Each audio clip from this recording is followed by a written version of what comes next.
Salut l'équipe, dans cette vidéo on va parler des pénales touches. Je vais vous donner 5 points clés à respecter pour mettre en place votre routine et à la fin de la vidéo je vais vous donner 4 exercices pour travailler les pénales touches. Bien sûr, si ce n'est pas déjà fait, pense à t'abonner, c'est super important pour le développement de la chaîne et toi ça te permettra de ne pas louper les prochaines vidéos.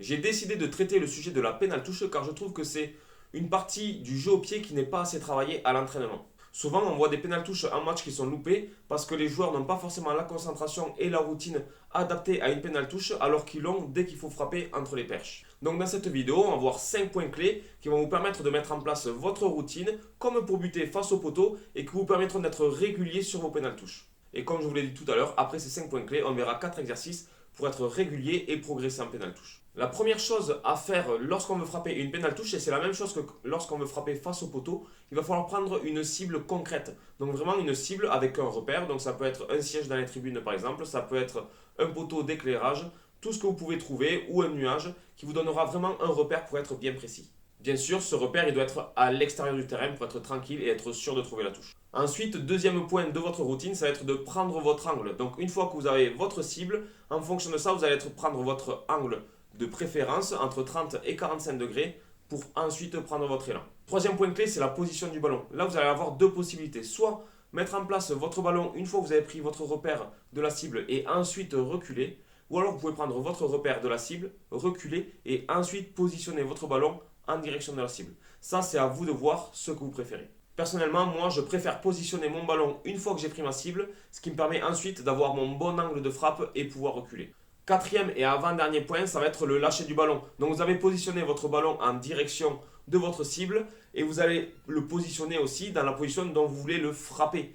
Donc une fois que vous allez lâcher votre ballon, il ne faut pas que dans les airs, il bascule ou il bouge. Il faut que, une fois que vous le lâchiez des mains, il faut qu'il arrive contre votre pied dans la même position que vous l'aviez dans les mains.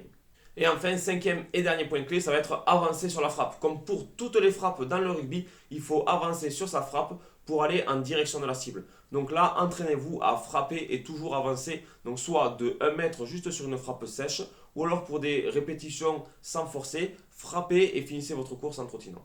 On passe maintenant aux 4 exercices. Premier exercice, c'est un exercice qu'on retrouve souvent sur mes réseaux, Instagram, TikTok.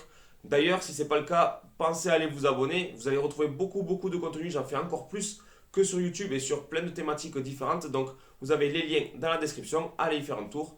Donc, cet exercice, c'est le Stabilize Kick. Donc, c'est ce que je fais souvent pour débuter toutes mes séances de frappe, que ce soit pour les pénales touches ou pour buter. Donc, il va falloir prendre le ballon, se mettre en équilibre sur le pied d'appui avec son angle de frappe.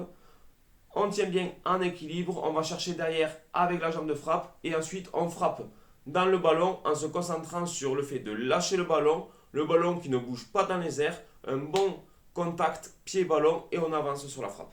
Pour le deuxième exercice, il vous faudra 2 ou 3 plots. Donc vous voyez sur la vidéo qu'il y a un stock de ballon, ensuite il y a un plot qui correspond à la zone de frappe et ensuite un plot qu'il faudra dépasser en trottinant après la frappe. L'objectif ici est de réaliser sa frappe au niveau du premier plot et de continuer en trottinant sans arrêter sa course après la frappe jusqu'au plot suivant.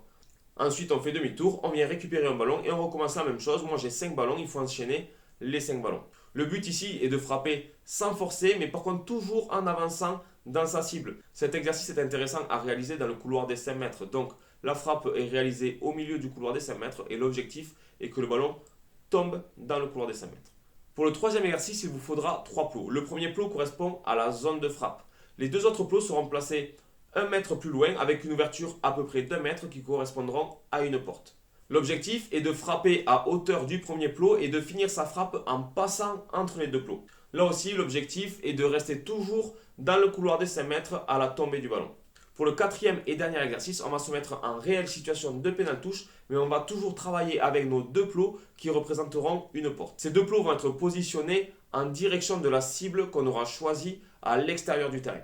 L'objectif là est de vraiment prendre ses repères au niveau de la pénale touche. Donc on prend sa cible à l'extérieur du terrain, on prend son angle, on recule, on positionne le ballon si ce n'est pas déjà fait, on réalise sa frappe et on passe entre les 2 plots pour finir en direction de la cible.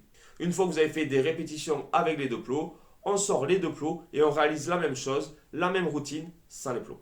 J'espère que cette vidéo vous a plu. Si c'est le cas, lâchez un petit pouce bleu. Moi, ça me fait toujours plaisir. Mais surtout, j'espère que cette vidéo vous permettra de progresser au niveau des pénales touches et surtout d'être très régulier, avoir votre routine. Et rappelez-vous, c'est la routine qui fera que dans les moments de fatigue ou les moments de pression, vous garderez votre régularité.